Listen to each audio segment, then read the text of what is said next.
السلام علیکم۔ پیشہ خدمت ہے آصبی چکر۔ بندرگاہ کا علاقہ سر شام ہی سونا ہو جاتا تھا۔ گودی پر کام کرنے والے مزدور 5 بجے کام بند کر کے چھٹی کر جاتے تھے اور اس علاقے میں موجود کلیئرنس اینڈ فارورڈنگ ایجنسیاں بھی 6 بجے تک بند ہو جایا کرتی تھیں، جس کے بعد 7 بجے تک سناٹا چھا جاتا۔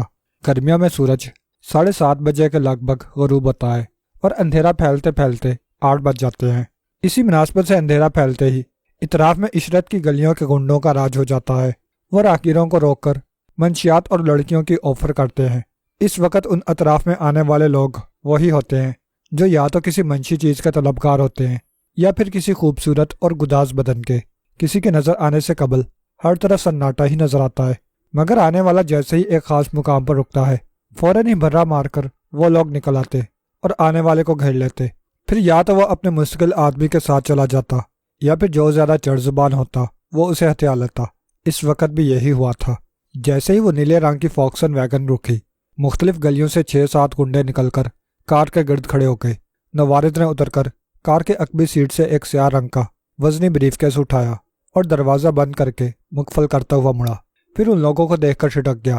یہ ایک لمبے سے قد کا درمیانی جسامت کا آدمی تھا۔ آنکھیں بڑی بڑی اور کینہ توزی اور خونخواری کے تاثرات سے آلودہ تھیں۔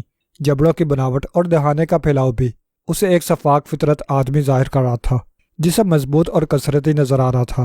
کیوں؟ کیا بات ہے؟ نوارد نے کہا۔ اس کا لہجہ حد درجے سرد اور خونخوار تھا۔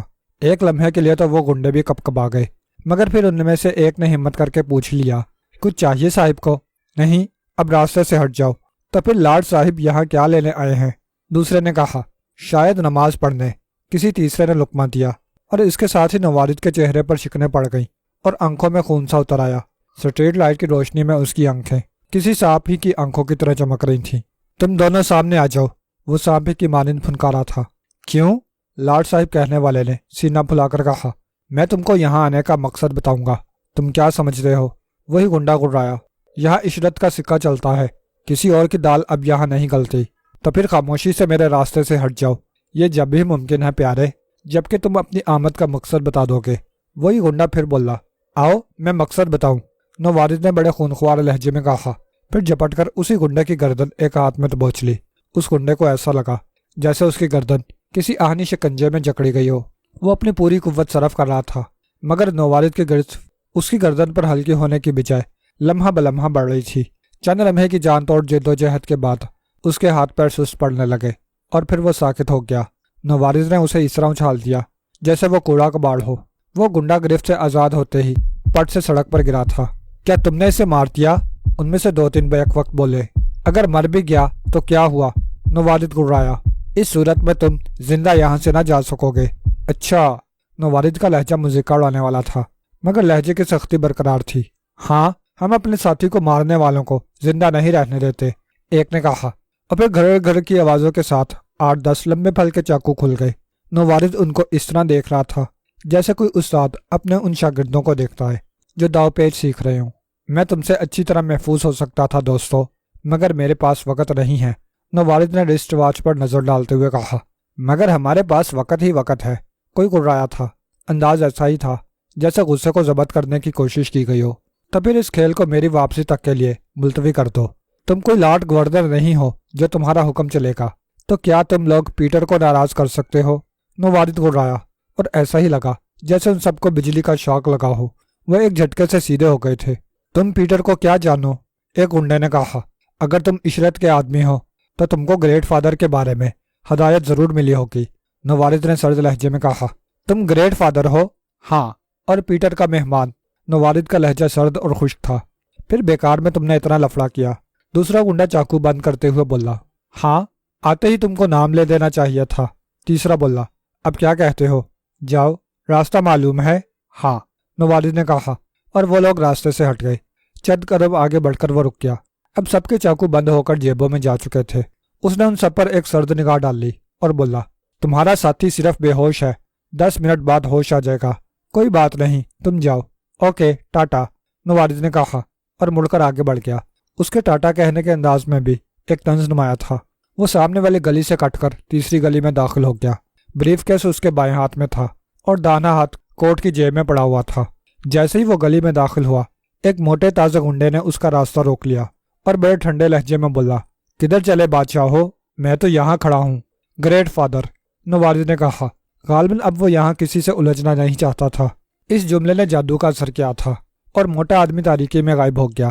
نوارز لمبے قدم رکھتا ہوا نیم تاریک گلی میں چلتا رہا۔ یہاں دونوں طرف دکانیں بنی ہوئی تھیں۔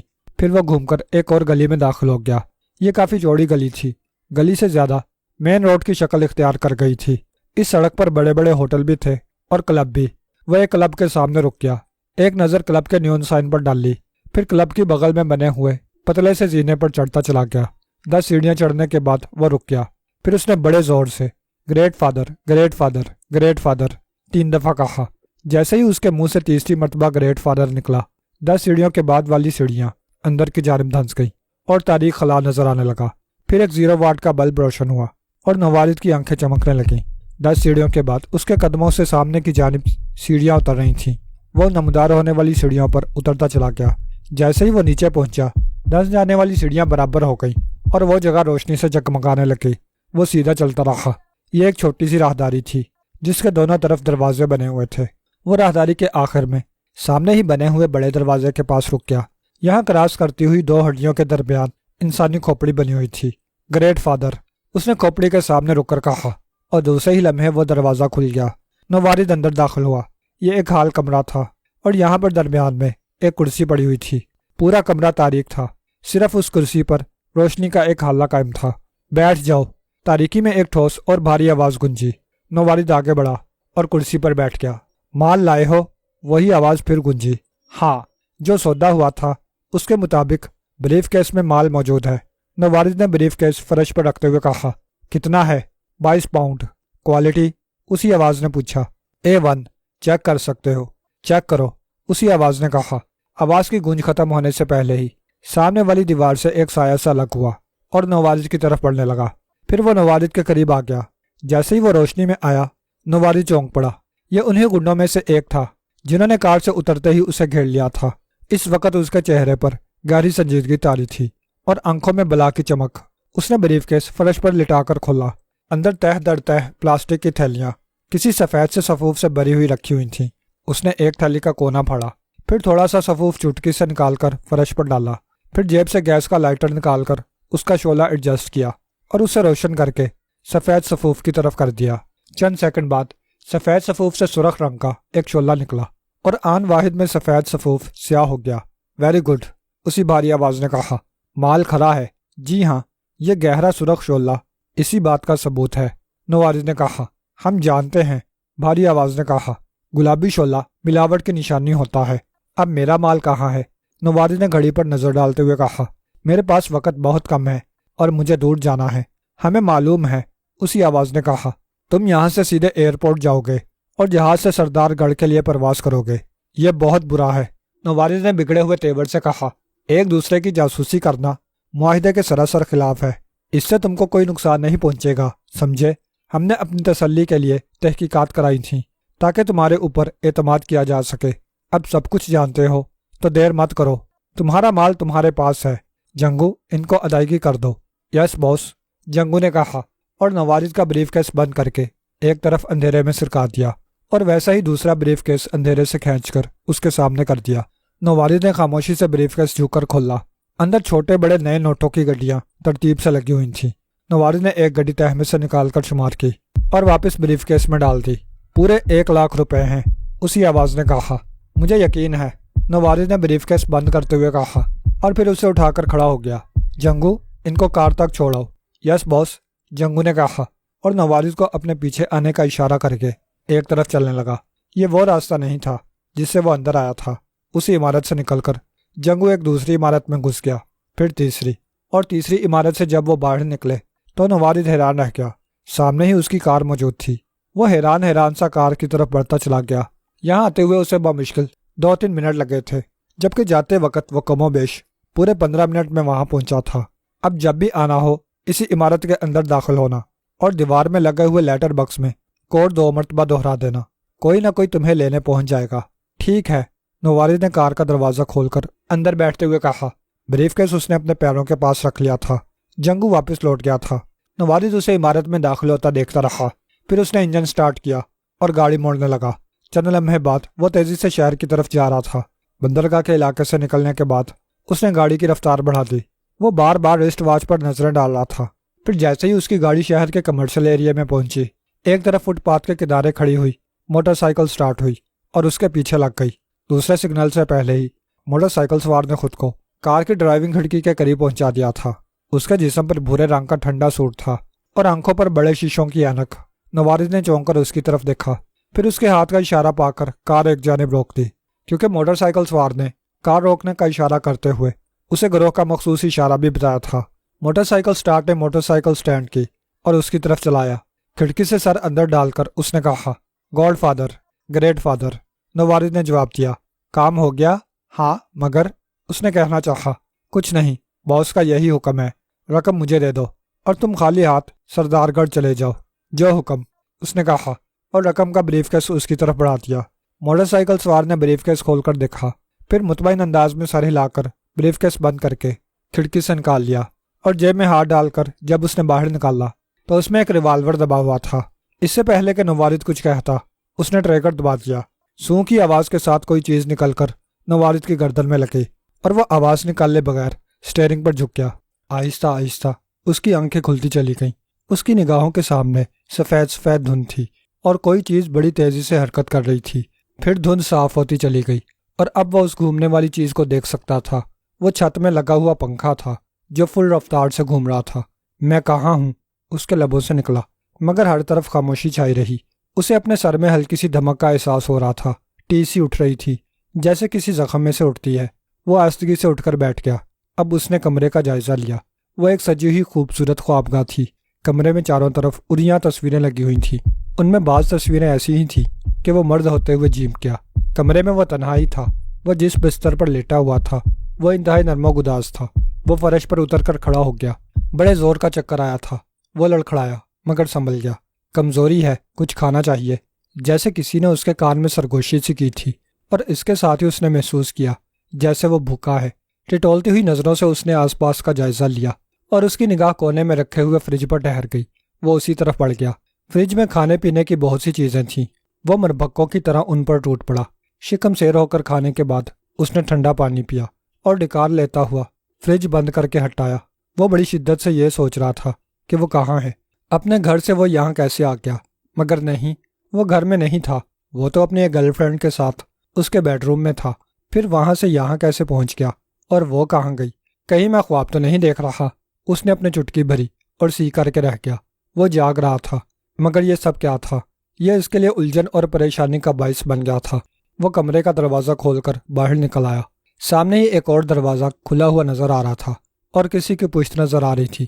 وہ جو کوئی تھی، عورت ہی تھی اور شاید رو رہی تھی۔ اس کی سسکیوں کی آواز وہ واضح طور پر سن رہا تھا۔ چند لمحے وہ کھڑا وہاں سوچتا رہا۔ یہ بات اس کے ذہن سے نکل گئی کہ وہ کمرے سے کیوں نکلا تھا۔ اب اس کی ساری ہمدردیاں رونے والی کے ساتھ تھیں۔ کچھ سوچ کر وہ جھجکتا ہوا کمرے میں داخل ہو گیا۔ بائیں سمت برابر برابر 3 بستر بچھے ہوئے تھے جن پر 3 بچے سو رہے تھے۔ بچے اس لیے کہ وہ قد میں 3 ساڑھے 3 فٹ سے زیادہ نہیں تھے۔ ہر ایک پر سفید چادر پڑی ہوئی تھی۔ تم کیوں رو رہی ہو؟ اس نے جھجکتے ہوئے پوچھا۔ تم پوچھنے والے کون ہو؟ عورت نے بھرائے ہوئے لہجے میں پوچھا۔ تمہارا ہمدرد۔ میرا ہمدرد؟ عورت اس کی طرف مڑی۔ وہ جھجک کر 2 قدم پیچھے ہٹ گیا۔ وہ اتنی ہی خوبصورت اور پرشباب تھی کہ وہ چونک پڑا۔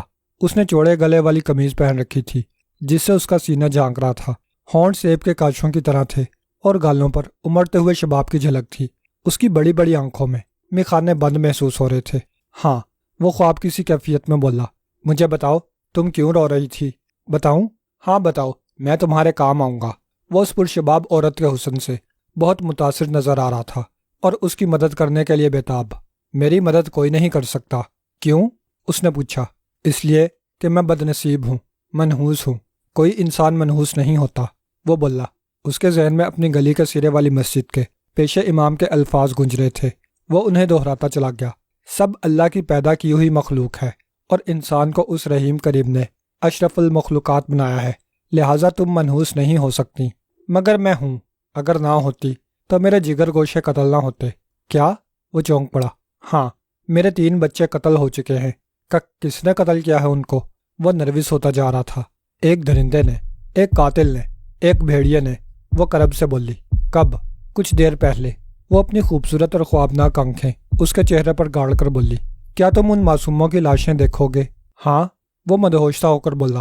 آؤ ادھر آ جاؤ، وہ بولی، اور ان 3 بستروں کی طرف بڑھنے لگی جو ایک طرف بچھے ہوئے تھے۔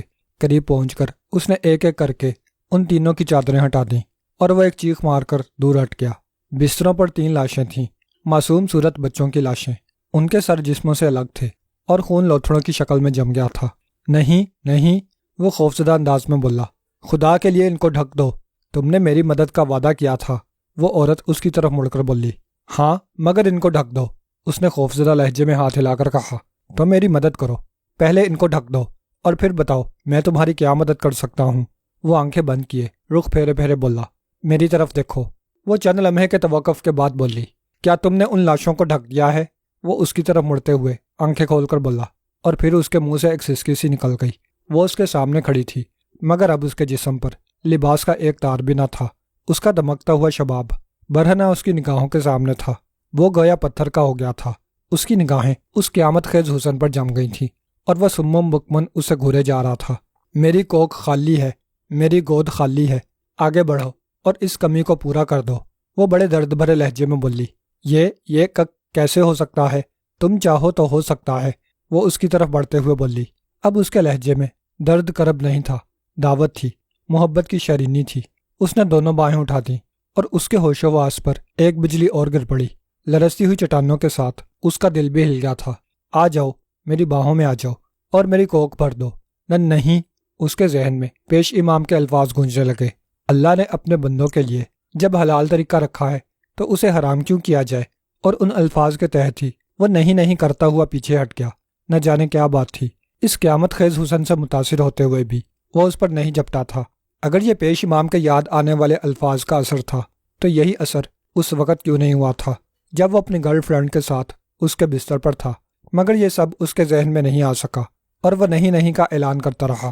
کیوں نہیں؟ دفعتاً وہ ایک چیخ مار کر بولی، تم نے ہی تو میری کوکھ اجاڑی ہے، تم ہی میرے بچوں کے قاتل ہو، اب تم ہی کو میری کوکھ بھرنی ہوگی۔ نہیں، میں نے ان کو قتل نہیں کیا، وہ سہم کر بولا، تم ہی نے ان کو قتل کیا ہے۔ وہ گررا کر بولی۔ اس کے چہرے کے تاثرات یکلخت بدل گئے تھے اور وہ اب ایک خون خوار اور بھیانک عورت نظر آ رہی تھی۔ نہیں، میں قاتل نہیں ہوں، وہ دروازے کی طرف بڑھتا ہوا بولا۔ تم قاتل ہو، بھیڑیے ہو، درندے ہو، وہ بڑے بھیانک انداز میں بولی۔ اس کا حسین چہرہ مسخ ہو گیا تھا اور لمبے لمبے دانت ہونٹوں سے باہر نظر آنے لگے تھے۔ نہیں، خدا کے لیے یقین کرو، میں قاتل نہیں ہوں، وہ چلا کر بولا۔ میرے معصوم بچوں کو تم نے قتل کیا ہے، تم نے۔ ہا ہا ہا، وہ کہکا لگا کر اس کی طرف اشارہ کرتی ہوئی بولی۔ یہ جھوٹ ہے، الزام ہے، وہ ہذیانی انداز میں بولا اور دروازے کی طرف دوڑ پڑا۔ مگر ایک جھٹکے سے فولادی دروازہ بند ہو گیا اور وہ اس سے ٹکرا گیا۔ پھر گرم گرم سانسوں کی پھنکار سن کر وہ مڑا اور اس کے ہونٹوں سے بڑی کریح چیخ نکل گئی۔ وہ خوبصورت چہرہ جو اب بھیانک ہو چکا تھا اس پر جھکا ہوا تھا۔ اس کے لمبے لمبے دانت ہونٹوں سے باہر نکلے ہوئے تھے اور ان سے خون ٹپک رہا تھا۔ اس کی آنکھوں میں دنیا بھر کی خباثت سمٹ آئی تھی اور وہ کسی ایسے بھیڑیے سے مشابہ لگ رہی تھی جو کئی دن سے بھوکا ہو۔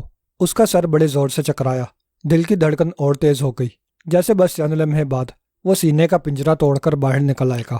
اس کے ڈوبتے ہوئے ذہن نے آخری مرتبہ اس خوفناک چہرے کو دیکھا اور پھر وہاں تاریکی پھیل گئی۔ وہ بے ہوش ہو چکا تھا، اس کی کمر فولادی دروازے سے لگی ہوئی تھی، پھر اس کے پیر پھسلے اور وہ فرش پر بیٹھتا چلا گیا۔ کیپٹن فیاض بہت جھلایا ہوا تھا۔ وجہ یہ تھی کہ وہ گزشتہ 4 دن سے عمران کو تلاش کرتا پھر رہا تھا، مگر عمران تو جیسے گدھے کے سر سے سینگ کی طرح غائب تھا۔ نہ ہی فلیٹ میں اس سے ملاقات ہو سکی تھی اور نہ ہی کسی اور ٹھکانے پر۔ اس نے وہ سب ٹھکانے دیکھ ڈالے تھے جہاں عمران کے ملنے کی امید تھی اور جہاں کے بارے میں وہ جانتا تھا، مگر عمران کو نہ ملنا تھا، نہ ملا۔ کئی بار اس نے سوچا کہ سلیمان کو دھونس دھمکی دے کر عمران کا پتہ معلوم کرے، مگر پھر پچھلے نتائج کو سامنے رکھتے ہوئے اس نے اس بات کا ارادہ ترک کر دیا۔ اور اس وقت وہ بڑی جھلاہٹ کے عالم میں اپنی کار ڈرائیو کر رہا تھا۔ رفتار زیادہ نہیں تھی، مگر جیسی بھی تھی اس کی جھلاہٹ کا مظہر تھی۔ کبھی سپیڈ بڑھتی اور کبھی بے خیالی میں اتنی کم ہو جاتی کہ پیچھے والے یہ سمجھتے کہ اس نے سڑک کے درمیان ہی رکنے کا پروگرام بنا لیا ہے، لہٰذا وہ ہارن بجانے لگتے اور وہ خیالوں کی دنیا سے باہر آ کر رفتار بڑھا دیتا۔ اس وقت اس کے پیش نظر یہ بات تھی کہ اس وقت کہاں چلا جائے۔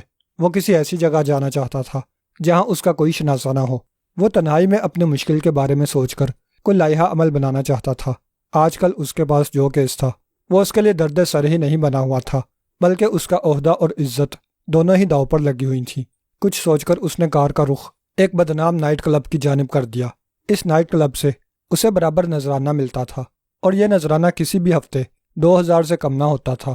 ایک طرح سے کلب اسی کے ہی زیر سایہ چل رہا تھا۔ ابھی وہ کلب سے دور ہی تھا کہ وائرلیس پر کال موصول ہوئی۔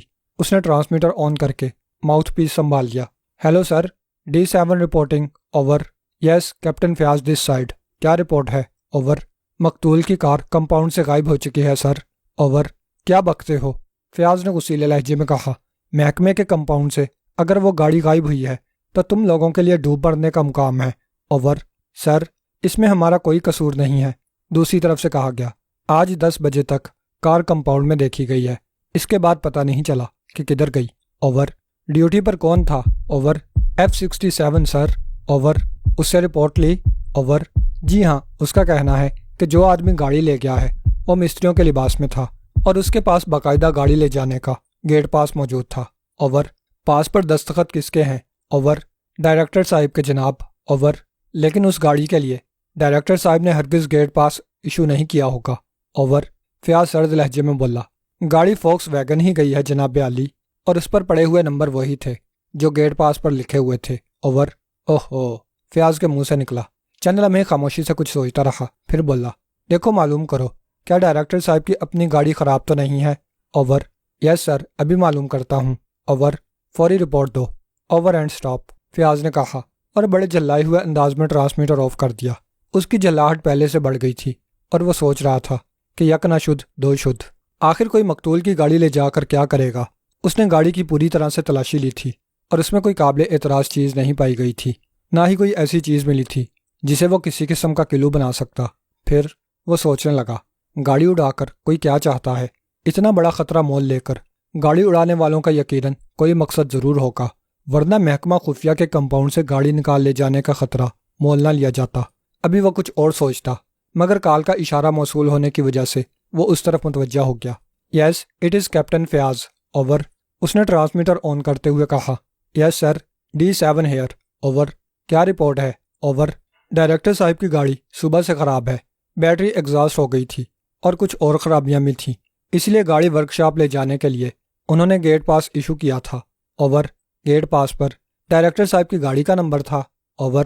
یس سر، میں نے گیٹ پاس کے نمبر چیک کیے ہیں، وہ ڈائریکٹر صاحب ہی کی گاڑی کے ہیں۔ اوور۔ اب ان کی گاڑی کہاں ہے؟ اوور۔ وہ اب بھی کمپاؤنڈ میں ہے اور اس کی دونوں پلیٹیں غائب ہیں۔ اوور۔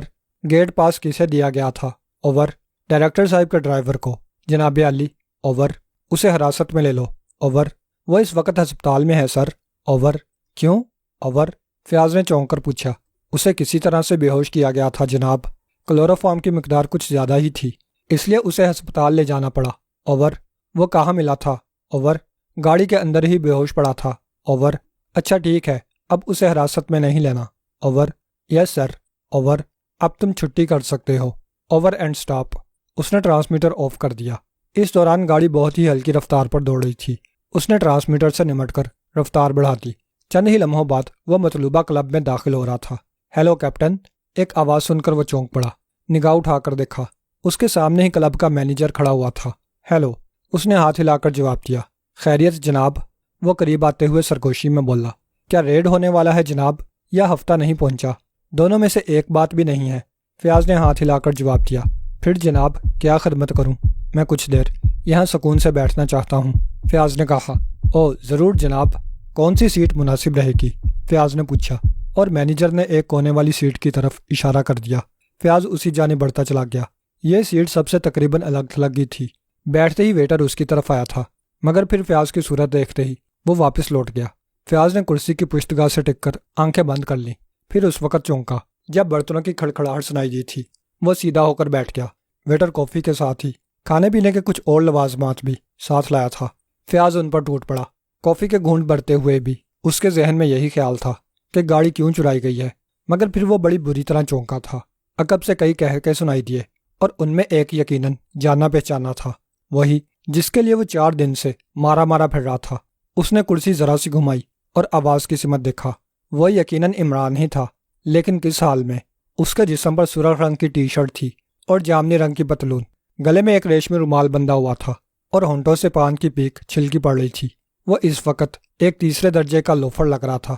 فیاض دل ملا کر رہ گیا۔ وہ اس وقت اس حالت میں عمران کے قریب بھی نہیں جا سکتا تھا۔ خود اپنی بھی بے عزتی ہونے کا خطرہ تھا، اور پھر وہ نہ صرف خود لوفرانہ حلیے میں تھا بلکہ اس کے ساتھ بیٹھے ہوئے 3 افراد میں سے ایک سڑی بھوسی طوائف تھی اور بقیہ 2 اس بازار کے دلال لگ رہے تھے۔ فیاض نے سوچا، نظر تو آیا، اب جب باہر نکلے گا تو پکڑ ہی لوں گا۔ پھر شاید 10 منٹ ہی گزرے ہوں گے کہ عمران کے تینوں ساتھی اس سے رخصت ہو گئے اور عمران تیر کی طرح فیاض کی طرف آیا۔ آہا سپر فیاض، وہ ایک کرسی کھینچ کر بیٹھتے ہوئے بولا، آج ادھر قریبوں کے علاقے میں کیسے قدم گنجا؟ نہیں، کچھ اور کہتے ہیں شاید۔ ہاں یاد آ گیا، قدم رنجا فرمایا ہے۔ میں تمہیں ہی تلاش کرتا رہا ہوں عمران، فیاض نے خشک لہجے میں کہا۔ زہ نصیب، عمران نے جھک کر کہا۔ فرمائیے، کیا خدمت کر سکتا ہوں کپتان صاحب کی؟ تم کو میرے ساتھ چلنا ہے۔ کہاں سپر؟ کسی ڈھنگ کی جگہ۔ یہ جگہ اگر ڈھنگ کی نہیں ہے تو اس طرف آئے کیوں تھے؟ مجھے یہی اطلاع ملی تھی کہ تم یہاں پر موجود ہو۔ آہا، تو کیا ان دنوں میری باقاعدہ نگرانی کرائی جا رہی ہے؟ یہی سمجھ لو، فیاض خشک لہجے میں بولا۔ مگر سپر، اطلاع عرض ہے کہ میں تمہارے آنے کے بعد یہاں آیا ہوں۔ جھوٹ مت بولو، فیاض کھسیا گیا۔ ویٹر سے تصدیق کر سکتے ہو، عمران نے کہا۔ یہ لوگ تم سے جھوٹ نہیں بولیں گے کیونکہ تمہارے باج گزار ہیں نا، تو تم یہ بھی جانتے ہو۔ فیاض اسے گھور کر بولا۔ ارے میں کچھ نہیں جانتا سپر، تم اپنی کہو، عمران لہک کر بولا۔ تم آج کل ہو کہاں؟ دفتن فیاض کے چہرے کے تاثرات بدل گئے۔ یہیں تمہارے قدموں میں ڈیئر سپر فیاض، بناؤ مت، فیاض نے جھیم کر کہا۔ میں کئی دفعہ فلیٹ گیا تھا، آج کل میں اس طرف نہیں جا رہا۔ کیوں؟ اور رہتے کہاں ہو؟ جہاں دل چاہا رات گزار لی، عمران بائیں آنکھ دبا کر بولا۔ تمہارے جیسے افسران کے زیر سایہ ایسے بہت سے کلب چل رہے ہیں، تم اور ایسی بدنام جگہوں پر رات گزارو، سمجھ میں نہیں آتا۔ آ جائے گا، عمران نے بڑے خلوص سے سر ہلاتے ہوئے کہا۔ میرا لباس دیکھ کر ہی تم کو اس بات کا یقین کر لینا چاہیے تھا۔ ہاں، میں اس تبدیلی کی وجہ بھی پوچھنا چاہتا ہوں۔ بس تلاش معاش میں یہ سب کیا ہے، یعنی اب تم دادا گیری کرنے لگے ہو، ایسا ہی سمجھ لو، عمران نے کہا۔ ڈیڈی نے تو ہر دروازہ بند کرنے کی ٹھان رکھی ہے، تو کیا میں بھوکا ہی مر جاؤں؟ لیکن اس کا یہ مطلب تو نہیں کہ تم جرائم کی طرف نکل جاؤ۔ چھوڑو اسے سپر اور اپنی سناؤ، عمران اکتائے ہوئے لہجے میں بولا۔ تم اس طرف کیسے نکل آئے تھے جبکہ تمہارا ہفتہ تم کو پہنچ چکا ہے اور نیا ہفتہ شروع ہونے میں ابھی شاید 3 دن باقی ہیں؟ کیا غلط کہہ رہا ہوں؟ نہیں، فیاض نے سر ہلا دیا۔ میں ہمیشہ سے تمہاری صلاحیتوں کا معترف رہا ہوں۔ یہ اور بات ہے کہ کبھی کبھی تم ڈاج دے جاتے ہو۔ او وہ، عمران چونک کر بولا۔ ایجاد کی چوری کے مجرم کو تم ہی پکڑتے، مگر افسوس کہ ایک تو تجربے گاہ کی نگرانی والی بات تم نے نہیں مانی، اور دوسری بات یہ کہ اسی رات وہاں ملٹری سیکرٹ سروس والوں نے چھاپا مار دیا۔ خیر چھوڑو اسے، فیاض نے کہا۔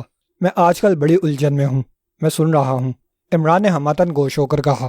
5 دن پہلے کمرشل ایریا میں ہونے والی قتل کی واردات کے بارے میں تم نے سنا ہوگا؟ ہاں سنا ہے، بس وہی کیس الجھن کا باعث بنا ہوا ہے۔ کیوں؟ اس میں الجھن کی کیا بات ہے؟ وہ تو سیدھا سادہ قتل کا کیس ہے۔ سیدھا سادہ ہوتا تو پھر بات ہی کیا تھی؟ فیاض ٹھنڈا سانس لے کر بولا۔ اس میں الجھاوا کیا ہے؟ الجھاوا یہ ہے کہ مقتول برطانیہ سے تعلق رکھتا ہے، یہ بھی کوئی الجھن نہیں ہے۔ سنو تو صحیح، فیاض جھلا گیا۔ وہ برطانیہ سے تعلق رکھتا تھا اور باقاعدہ پاسپورٹ پر آیا تھا، لیکن قتل کے بعد یہ بات سامنے آئی کہ اس کا تعلق بدنام زمانہ تنظیم مافیا سے ہے۔ یہ بات قتل سے پہلے کیوں سامنے نہیں آتی؟ اس لیے کہ امیگریشن والے اس کی اصل حیثیت سے آگاہ نہیں تھے۔ وہ تو جب اس کی لاش ملی تب اصلیت کھلی، کیونکہ انٹرپول نے 1 ماہ قبل اس کے کیس فائل کی ایک نقل ہمیں ارسال کی تھی اور اس کی تصویر میرے ذہن میں تھی۔ فائل میں کیا لکھا تھا؟ کوئی نوٹ بھی ساتھ تھا؟ ہاں، انٹرپول نے لکھا تھا کہ یہ شخص منشیات سمگل کرنے کا ماہر ہے اور مافیا سے تعلق رکھتا ہے۔ خیال ہے کہ یہ ایشیا کے 3 ملکوں میں سے کسی ملک میں داخل ہوا ہے، اور جن ملکوں کے نام لکھے تھے ان میں ایک ہمارا ملک بھی تھا۔ اور کوئی خاص بات؟ دوسری خاص بات یہ کہ بعد کی تحقیقات سے یہ بات بھی سامنے آ گئی کہ اس کا پاسپورٹ اور دیگر کاغذات سب جعلی تھے، مگر بڑی مہارت سے تیار کیے گئے تھے۔ اس کا نام کیا تھا؟ ٹونی جانسن، مگر پاسپورٹ پر پارکر لکھا ہوا تھا۔ پھر کیا پتا چلا؟ عمران نے پوچھا۔ وہ یہاں کیوں آیا تھا؟ کچھ کہہ نہیں سکتا، فیاض نے کہا۔ ہو سکتا ہے وہ یہاں منشیات کے حصول کے لیے آیا ہو، اور یہ بھی ممکن ہے کہ وہ یورپ کے تحفے مینڈریکس، راکٹ اور FSC کے لیے یہاں ایجنٹ بنانے آیا ہو۔ کیونکہ آج کل نشے آور اشیاء بڑی تیزی سے پھیل رہی ہیں۔ مم میں ابھی آیا، یک بیک عمران نے پیٹ دباتے ہوئے کہا اور اٹھ کر بڑی تیزی سے باتھ روم والی راہداری میں بڑھتا چلا گیا۔ ٹپ ٹاپ نائٹ کلب کی رونقیں ابھی عروج پر نہیں پہنچی تھیں۔ 7 ہی بجے تھے اور 7 بجے گرمیوں میں دن ہوتا ہے۔ اکا دکا میزوں پر لوگ بیٹھے ہوئے تھے، البتہ اندرونی ہال میں اس وقت خاصا رش تھا۔ ہال کے دروازے پر مخصوص کی تختی لگی ہوئی تھی۔ آج شہر کے مشہور صنعت کار سیٹھ آٹھلی والا باٹھلی والا کی دوسری بیوی پروین صدف سے شادی کی دوسری سالگرہ منائی جا رہی تھی۔ پہلی بیوی 3 سال قبل مر گئی تھی اور اس سے صرف ایک لڑکا تھا جو ان دنوں یورپ تعلیم حاصل کرنے گیا ہوا تھا۔ سیٹھ آٹھلی والا باٹھلی والا کی عمر 50-55 سال کے قریب تھی۔ دوستوں کے مشوروں پر انہوں نے پروین صدف سے دوسری شادی کر لی تھی۔ پروین تھی تو غریب گھرانے کی، مگر ہائی سوسائٹی میں اس کا اٹھنا بیٹھنا تھا اور اس کے تمام اخراجات ایک ایڈورٹائزنگ فرم برداشت کرتی تھی۔ پروین کا کام بڑے صنعت کاروں اور تاجروں سے مل کر انہیں خوش کر کے اس فرم کے لیے اشتہارات حاصل کرنا تھا، اور وہ بڑی خوبی اور چالاکی سے یہ کام سر انجام دے رہی تھی کہ سیٹھ آٹھلی والا باٹھلی والا ٹکرا گیا اور چٹ منگنی پٹ بیاہ کے مستاق ایک ہی ہفتہ میں ان کی شادی ہو گئی، اور آج اس شادی کی دوسری سالگرہ تھی۔ پروین صدف زیادہ خوبصورت نہیں تھی، مگر اس میں جنسی کشش بہت زیادہ تھی۔ جو شخص ایک دفعہ اس کا چہرہ دیکھ لیتا وہ اس کے لیے بے قرار ہو جاتا تھا۔ یہی وجہ تھی کہ سیٹھ آٹھلی والا باٹھلی والا اس پر مر مٹا تھا۔ سالگرہ میں 300 کے لگ بھگ مہمان تھے، اور ان میں معززین شہر اور اعلیٰ سرکاری حکام سب بھی شامل تھے۔ 7:30 بجے کے لگ بھگ پارٹی ختم ہو گئی اور مہمان نکلنے لگے۔ سب سے آخر میں سیٹھ آٹھلی والا باٹھلی والا اور پروین نکلے تھے۔ پھر پورچ میں پہنچ کر پروین رک گئی۔ انداز ایسا تھا جیسے کچھ یاد آ گیا ہو۔ کیوں، کیا بات ہے ڈارلنگ؟ سیٹھ آٹھلی والا باٹھلی والا نے پوچھا۔ کچھ نہیں، پروین نے کہا۔ نہیں، کوئی بات ضرور ہے، سیٹھ آٹھلی والا باٹھلی والا، جن کا اصل نام سخاوت تھا، نے کہا۔ پارٹی میں بھی تم سست تھیں؟ نہیں، میں ٹھیک ہوں، صدف نے کہا۔ دراصل آج ایک سہیلی سے ملنا ہے اور میں یہ سوچ رہی تھی کہ تم کو اکیلے ہی گھر جانا پڑے گا۔ کوئی بات نہیں ڈارلنگ، سخاوت نے کہا، مگر تمہاری سہیلی کہاں ملے گی؟ یہاں پر ہی، بس تو تم اندر جاؤ، میں کوٹھی جا کر گاڑی بھیج دوں گا۔ شکریہ ڈیئر، پروین نے کہا، اور سخاوت اس کا شانہ تھپک کر گاڑی میں بیٹھ گیا۔ اس کے بیٹھتے ہی ڈرائیور نے گاڑی آگے بڑھا دی تھی۔ جیسے ہی گاڑی گیٹ سے نکلی، پروین کے حلق سے ایک ٹھنڈی سی سانس نکلی اور وہ ہال کی طرف مڑ گئی۔ پھر وہ سیدھی مینیجر کے کمرے کی طرف بڑھی تھی۔ کمرہ خالی تھا۔ اس نے کرسی پر بیٹھ کر میز پر رکھا ہوا فون اپنی جانب کھسکایا اور نمبر ڈائل کرنے لگی۔ یس، فوراً ہی رابطہ قائم ہوا تھا۔ گاڈ فادر، پروین کے ہونٹوں سے نکلا، لہجہ سرگوشی کرنے والا تھا۔ الٹا کیا ہوا؟ دوسری طرف سے کہا گیا۔ گریٹ فادر، براہ کرم اپنا انڈیکس نمبر اور آئیڈینٹی بتلائیے۔ انڈیکس 44، پروین صدف آف آٹھلی والا باٹھلی والا۔ آپ بریف سٹریٹ پر فلورینا ٹیلر چلی جائیں مادام، آپ کا کوٹا وہاں سے ملے گا۔ پروین نے جواب دیے بغیر ہی ریسیور کریڈل پر رکھ دیا اور اٹھ کھڑی ہوئی۔ پھر جانے کیا سوچ کر وہ دوبارہ بیٹھ گئی۔ ٹھیک اسی لمحے مینیجر اندر داخل ہوا تھا۔ آہا مادام پروین، وہ بڑی خوش اخلاقی سے بولا، معذرت خواہ ہوں کہ آپ کو انتظار کی زحمت اٹھانی پڑی۔ میں دراصل ایک مہمان۔ اوہ کچھ نہیں، پروین مینیجر کی بات کاٹ کر بولی، کوئی خاص بات نہیں ہے، ایک فون کرنا تھا اور اب میں اپنی گاڑی کا انتظار کر رہی ہوں۔ بہتر مادام، جیسے ہی گاڑی آئی اطلاع بھجوا دوں گا۔ مینیجر نے بڑے ادب سے کہا۔ کیا میں آپ کے لیے کچھ بھجواؤں؟ ہاں، کافی بھیج دو۔ یس مادام، مینیجر نے کہا اور واپس لوٹ گیا۔ پھر جب وہ کافی کا آخری گھونٹ بھر رہی تھی، اسے گاڑی کی آمد کی اطلاع مل گئی۔ اس نے کافی ختم کی، بل پر اپنے دستخط کیے اور اٹھ کھڑی ہوئی۔ ڈرائیور کو اس نے رخصت کر دیا اور خود ہی ڈرائیو کرتی ہوئی گاڑی سڑک پر لے آئی۔ اس کا رخ مضافاتی بستی کی طرف تھا۔ جلد ہی وہ شمس آباد کے علاقے میں پہنچ گئی۔ یہ درمیانہ درجہ کے لوگوں کی صاف ستھری آبادی تھی۔ سینما سے ملحقہ بلڈنگ کے قریب اس نے گاڑی کی رفتار ہلکی کی، پھر ایک دکان کے سامنے روکی اور اتر آئی۔ جس دکان کے سامنے اس نے گاڑی روکی تھی اس پر فلورینا ٹیلرز کا بورڈ لگا ہوا تھا۔ شیشوں والے دروازے کے اندر دکان میں کاؤنٹر کے پیچھے ایک 35-37 سالہ جوان آدمی کھڑا ہوا تھا۔ رنگت گوری تھی اور لمبے لمبے بال سلیقے سے پیچھے کی جانب بنے ہوئے تھے۔ وہ کاؤنٹر پر کھڑا کوئی کپڑا کاٹ رہا تھا۔ پروین کو دیکھ کر اس نے کینچی رکھ دی اور اس کی طرف متوجہ ہو گیا۔ جی فرمائیے۔ وہ دیکھیے، مجھے کچھ کپڑے سلوانے تھے۔ پروین نے کاؤنٹر کے قریب پہنچ کر کہا۔ دکان کے اس حصے میں اس آدمی کے علاوہ اور کوئی نہ تھا۔ جی ہاں ضرور، یہ آپ کی اپنی دکان ہے، میں ایک نمونہ لائی ہوں مسٹر۔ پروین کہتے کہتے خاموش ہو گئی۔ مجھے علیم الدین کہتے ہیں، اس نے پروین کا مطلب سمجھ کر کہا۔ یہ ہے نمونہ مسٹر علیم الدین۔ پروین نے پرس میں سے پلاسٹک کا ایک چھوٹا سا سفید رنگ کا کارڈ نکال کر اس کے سامنے رکھتے ہوئے کہا۔ کارڈ پر صرف 44 نمبر درج تھا اور اس کے ایک طرف کا کونا کنگورے دار تھا۔ علیم الدین کے چہرے پر کارڈ دیکھتے ہی سنجیدگی چھا گئی تھی۔ اس نے کارڈ لیا اور چپ چاپ اپنے عقب میں ایک دروازہ کھول کر اندر داخل ہو گیا۔ پھر دروازہ بند کر کے اس نے فرش پر رکھی ہوئی ایک عجیب و غریب کمپیوٹر نما مشین کا سوئچ آن کیا اور اس کارڈ کو ایک خانے میں رکھ کر پیلے رنگ کا بٹن دبا دیا۔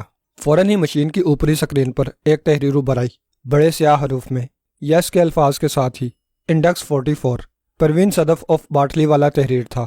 اس نے ایک دوسرا بٹن دبایا اور کارڈ خانے سے نکال کر مشین آف کی اور بائیں طرف دیوار گرد سیف کھول کر اس نے پلاسٹک کی 3 مربع انچ کی تھیلی نکال کر اسے بند کیا اور واپس باہر نکل آیا۔ یہاں اب بھی پروین کے علاوہ اور کوئی نہ تھا۔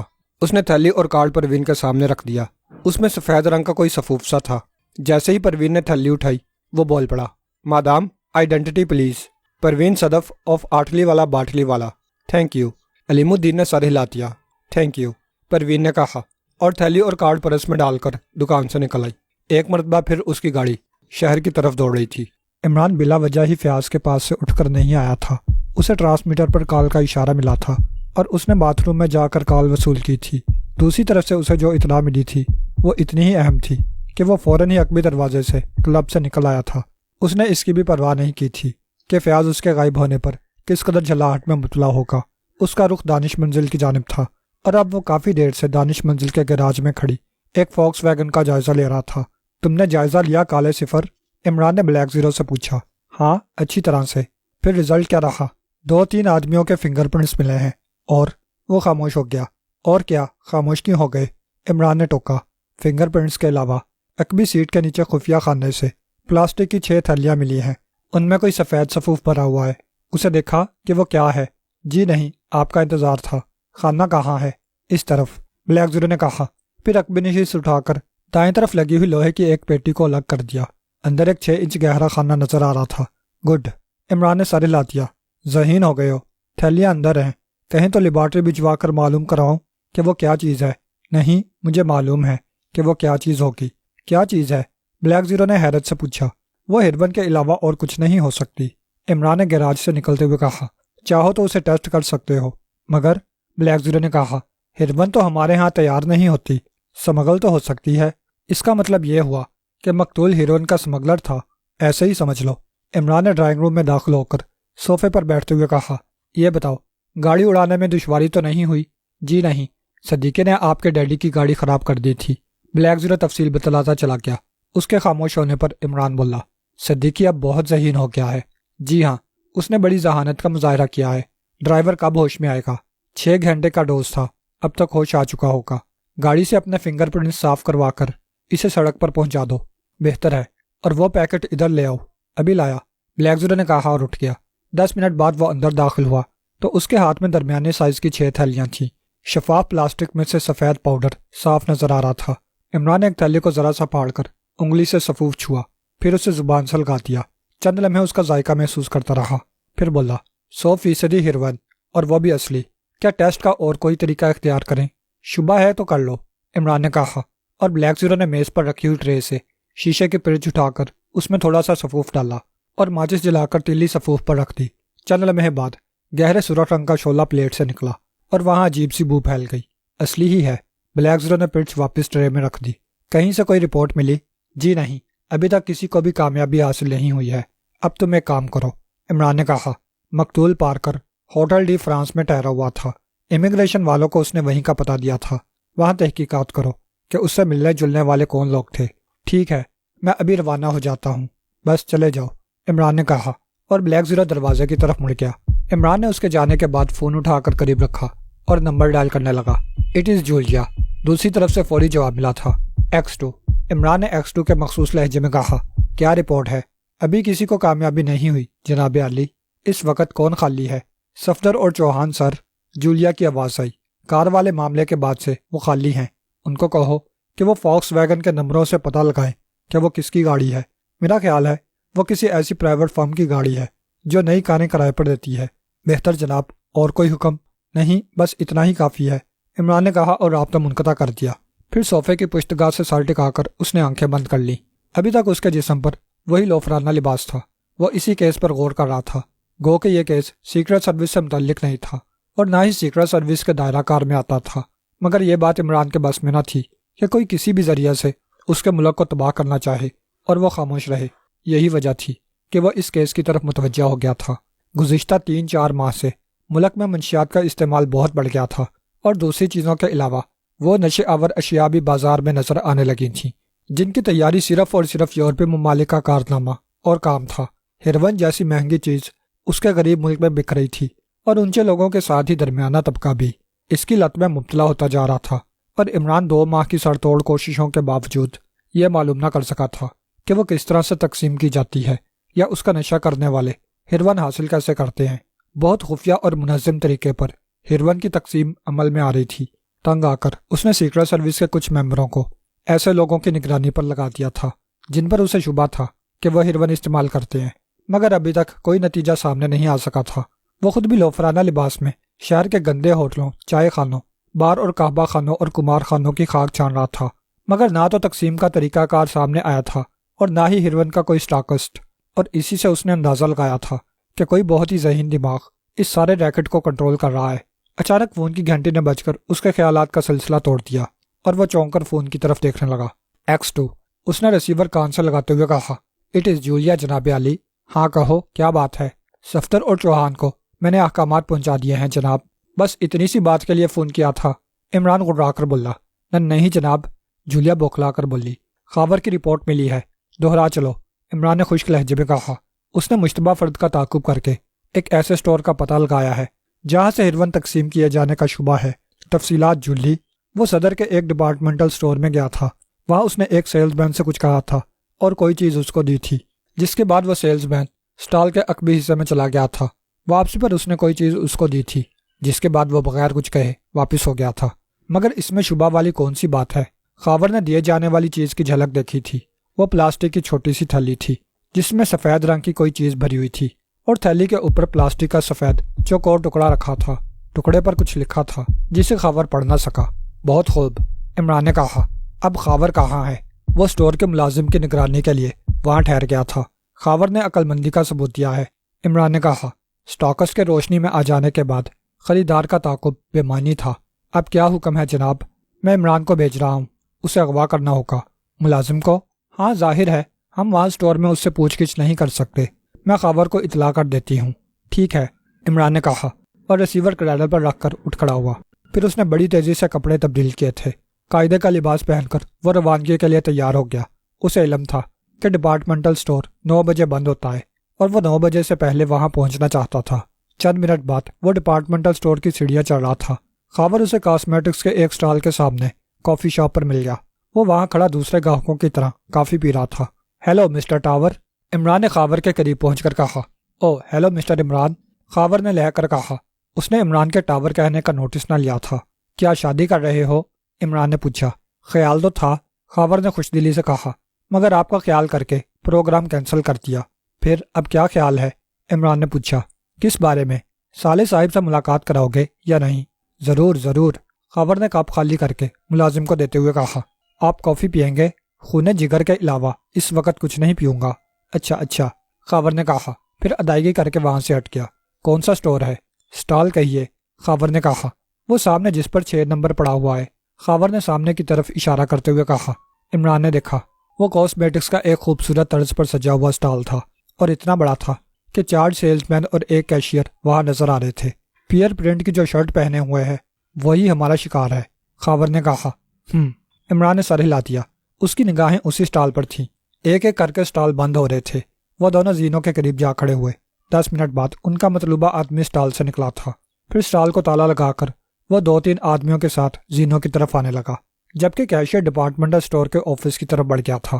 عمران اور خاور ان کے عقب میں زینے طے کرتے ہوئے نیچے آئے تھے۔ پھر اس کے دونوں ساتھی آگے بڑھ گئے اور وہ آہستہ آہستہ آگے بڑھنے لگا۔ عمران اور خاور اس کے تعاقب میں تھے۔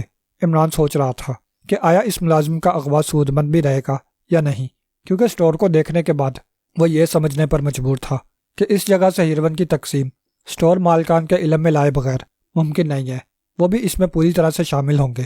ایسی صورت میں وہ اس ملازم کو اغوا کر کے کس قسم کا فائدہ اٹھا سکتا ہے؟ عمران سوچتا رہا اور اس ملازم کے عقب میں دکانوں میں لگے ہوئے شو کیسوں پر نظریں ڈالتا ہوا چلتا رہا۔ کچھ دیر بعد وہ ایک ایسے ہوٹل میں داخل ہو گیا جہاں کیبرے پروگرام بھی ہوتے تھے اور کال گرلز کی کثرت بھی